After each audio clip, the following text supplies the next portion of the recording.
Would you survive one day in Manchester in 1840 when the city wakes before the sun? This is Manchester at the peak of the Industrial Revolution. You step outside, the sky should be pale with morning. Instead, it is already gone. Smoke hangs low, thick enough to taste.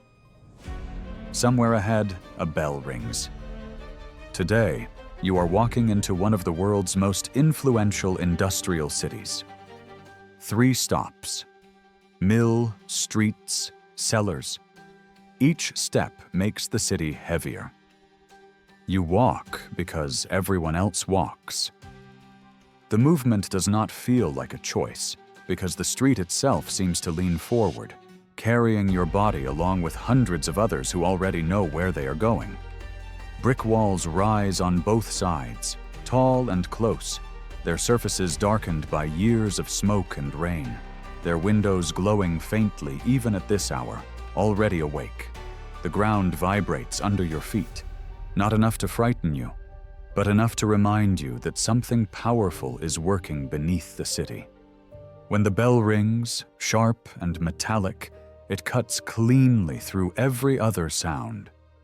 It is an order, and your body answers before your thoughts do. Inside the mill, the doors close behind you and the outside world disappears so quickly it feels unreal. Noise fills everything at once, a dense, crushing presence made of clattering frames, grinding gears, snapping threads, and pounding looms that leave no space for silence. The sound does not rise and fall. It simply exists, pressing against your ears until it feels physical. The floor shudders beneath your boots in a constant tremor that travels up your legs and settles in your spine. The air is warm and thick, heavy with moisture and cotton dust that floats visibly in the light and invisibly into your lungs. Each breath leaves something behind, a fine residue that does not come back out, no matter how deeply you inhale or how often you cough. Heat presses against your skin from all sides, the warmth of engines and bodies packed too close together, and oil and sweat soak into your clothes until everything feels sticky and worn. Even standing still takes effort, because nothing around you is still.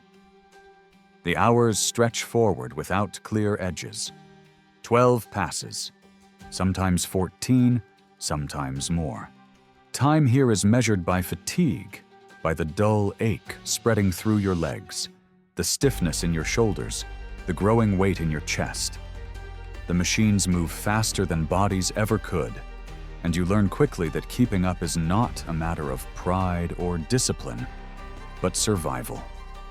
Falling behind has consequences. Falling behind hurts. A sleeve catches for a fraction of a second. A hand slips on oil-slick metal. A foot lands half an inch out of place. The machine does not stop. It never does. It does not recognize fear or pain. It does not notice blood. It continues because motion is its purpose, and stopping is not part of its design. Children move where adults cannot. They crawl under frames and between belts with practiced speed, slipping into spaces that demand small bodies and quick hands, working close to moving machinery. Their hands are small, that is why they are here. Their size makes them useful. Their usefulness makes them cheap. They tie broken threads, clear jams, and work close to iron parts that do not forgive hesitation.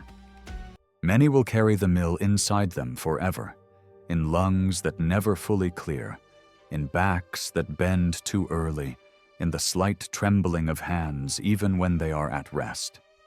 Some will not carry it for long at all. When you leave the factory, the city does not open up. Streets narrow as houses press closer together, blocking light and air. In places like Little Ireland and later Angel Meadow, families crowd into cellar rooms dug below street level. Spaces never meant for living but rented anyway because they are cheap. Damp creeps steadily up the walls, darkening the stone. After rain, water seeps in through cracks and gaps, carrying the smell of sewage with it. The air here feels heavy and stale, as though it has been breathed too many times already. Most working-class homes have no running water, relying on shared pumps and overcrowded privies. Waste collects in streets and yards because drainage and sanitation cannot keep up with the city's growth. Disease spreads easily here, carried by close contact, exhaustion, and bad air. Bodies are already tired. Resistance is low. Coughs linger. Fevers return. Children disappear quietly. Most people do not grow old, and no one needs numbers to understand that life here is short. Evening comes, but it does not bring rest. Gas lamps flicker on, casting weak yellow light over mud-black streets that shine wetly underfoot. Children move through the alleys, searching for scraps of food or anything that might be traded. Pigs root through garbage with more confidence than people, their hooves churning waste into the ground. A cart rolls slowly through the street to collect the dead. It belongs to the city now, as familiar as the factory bell that began the day. In 1832, cholera arrived, and when it did, it moved with frightening speed. Vomiting, cramping, lips turning blue. People collapse within hours, sometimes within minutes, and homes that were loud one day fall silent the next. Fear spreads just as quickly as the sickness. People drink the water and fall sick.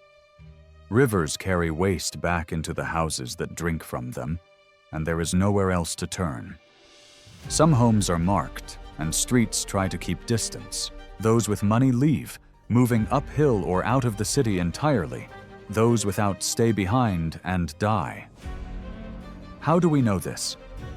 Parish records, factory reports, and medical accounts describe the deaths and the streets. We do not know every voice, but we know the pattern. Not far away, another version of the city exists at the same moment.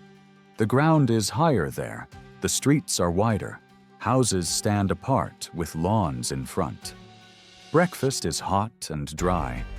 Smoke feels distant, something seen rather than breathed. Mill owners read about exports and market prices in the paper, ride in carriages to inspect their works, and dine by candlelight in rooms filled with warmth and light. Across town, workers crowd into gin palaces, looking for warmth, looking for forgetting, knowing it will not last beyond the night. Sometimes they share the same streets, even the same buildings, but they live in different worlds. And where they do, it is usually in moments of tension. Pressure builds, because it always does. In 1819, thousands gathered at St. Peter's Field to ask for reform, to demand representation, to believe briefly that change was possible. Cavalry charges the crowd. Bodies fall. Blood spreads across the ground. Later, in 1842, workers pulled plugs from boilers, silencing the machines and thinning the smoke for a brief, dangerous moment. The city seems to pause. Then soldiers arrive, order returns, the engines restart. The rhythm settles back into place as if nothing has happened. Old skills disappear quietly as steam-powered machines grow faster and cheaper. Hand-loom weavers watch their work become useless. Looms are pawned for bread. Families thin in cold attic rooms where hunger becomes constant. Some protest, some riot. Many simply fade away, absorbed into a system that no longer has use for what they once were. The railway screams into the city, iron wheels striking rails hard enough to shake your ribs. Cotton moves faster. Goods travel farther. Profits rise. Everything accelerates. Passengers look out from clean windows and talk about the future, about progress and opportunity. Below them, workers wave with hands still white from lint, already worn down by the day, already tired before tomorrow arrives. What happens here does not stay here. Manchester becomes a blueprint, a model for a new world built on steam, capital, and labor, fused into a single relentless rhythm that spreads far beyond its smoky streets. The cost is written everywhere if you look closely, in damaged lungs, bent spines, and childhoods cut short. When the final bell rings, workers spill back into the streets, faces gray with dust and fatigue, shoulders slumped, steps heavy. Smoke darkens the sky again, even though the sun has barely moved behind it. Tomorrow the bell will ring once more. The machines will wake. The city will continue.